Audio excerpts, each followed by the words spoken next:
Hello friends, welcome back to my channel. இந்த வீடியோல mutton குழம்பு எப்படி செய்யறதுன்னு பார்க்கலாம். வாங்க வீடியோக்குள்ள போலாம்.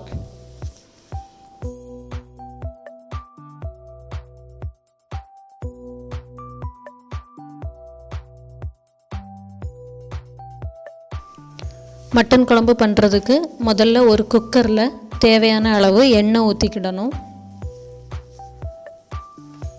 இந்த எண்ணெய் கூட பட்டை, கிராம்பு, ஏலக்காய், நட்சத்திர சோம்பு எல்லாமே போட்டுறணும்.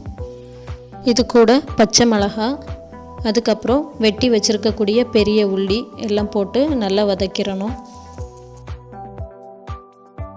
வெங்காயம் பொன்னிறமானதுக்கப்புறம் இஞ்சி பூண்டு விழுது இது கூட சேர்த்துறணும்.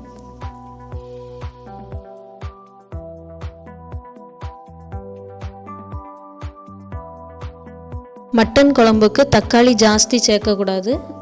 அதனால் எவ்வளோ கம்மியாக தக்காளி சேர்க்க முடியுமோ அவ்வளோ கம்மியாக தக்காளி சேர்த்துக்கோங்க. இது 2 கிலோ மட்டன், ஒரே ஒரு தக்காளி தான் போட்டிருக்கு. தக்காளி வெங்காயம்லாம் வேகிற டைமில் நம்ம வாங்கி வச்சுருக்கக்கூடிய மட்டனை நல்லா கழுவிடணும். மட்டனை ரொம்ப நிறைய தண்ணியில் கழுவக்கூடாது, அதனுடைய டேஸ்ட்டு போயிடும். அதனால் ஒரு தண்ணியில் மட்டும் அலசிட்டு மட்டனை நம்ம வேக வச்சுருக்கக்கூடிய அந்த வெங்காயம் தக்காளி கூட குக்கரில் சேர்த்துறணும். மட்டன் வேகிறதுக்கு தேவையான தண்ணி ஊற்றி குக்கரில் வச்சு மட்டனை வேக வச்சிடணும். மட்டன் குழம்புக்கு தேவையான மசாலா வறுக்கணும். வறுக்கிறதுக்கு தேங்காயும் கசகசாவும் போட்டு முதல்ல நல்லா வறுத்துறணும். இது கூட காரத்துக்கேற்ப வத்தல் தூள், முதல்லையும் மிளகா போட்டிருக்கோம், காரத்தை அட்ஜஸ்ட் பண்ணி வத்தல் தூள் போட்டுக்கோங்க. அப்புறம் மல்லித்தூள்,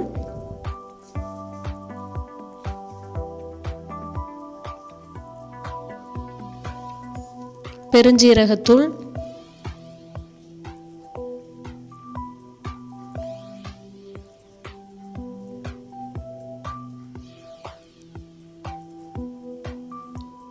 ஜீரகத்தூள், கரம் மசாலா,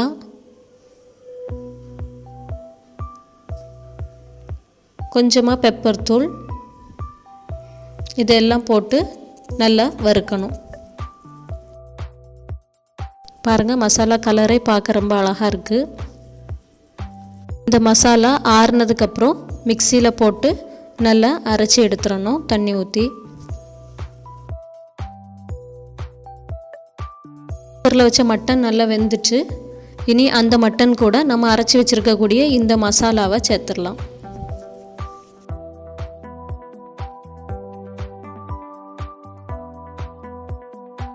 மசாலாவை மட்டன் கூட நல்லா மிக்ஸ் பண்ணி விட்டுட்டு தேவையான அளவு உப்பு போட்டு நல்லா கொதிக்க விடணும்.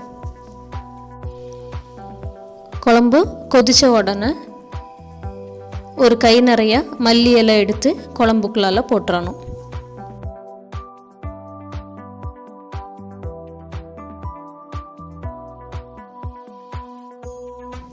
மட்டன் குழம்பு நல்லா கொதிக்குது, வாசமும் ரொம்ப சூப்பராக இருக்குது.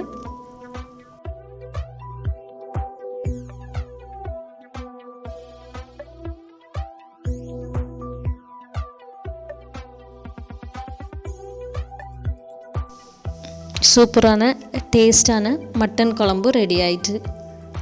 இந்த ரெசிபி நீங்கள் ட்ரை பண்ணி பாருங்கள். இந்த வீடியோ பிடிச்சிருந்தா லைக் பண்ணுங்கள், ஷேர் பண்ணுங்கள், கமெண்ட் பண்ணுங்கள், மறக்காமல் சப்ஸ்கிரைப் பண்ணுங்கள். பக்கத்தில் இருக்கக்கூடிய பெல் பட்டனையும் அடிச்சிருங்க. தேங்க்யூ ஃபார் வாட்சிங்.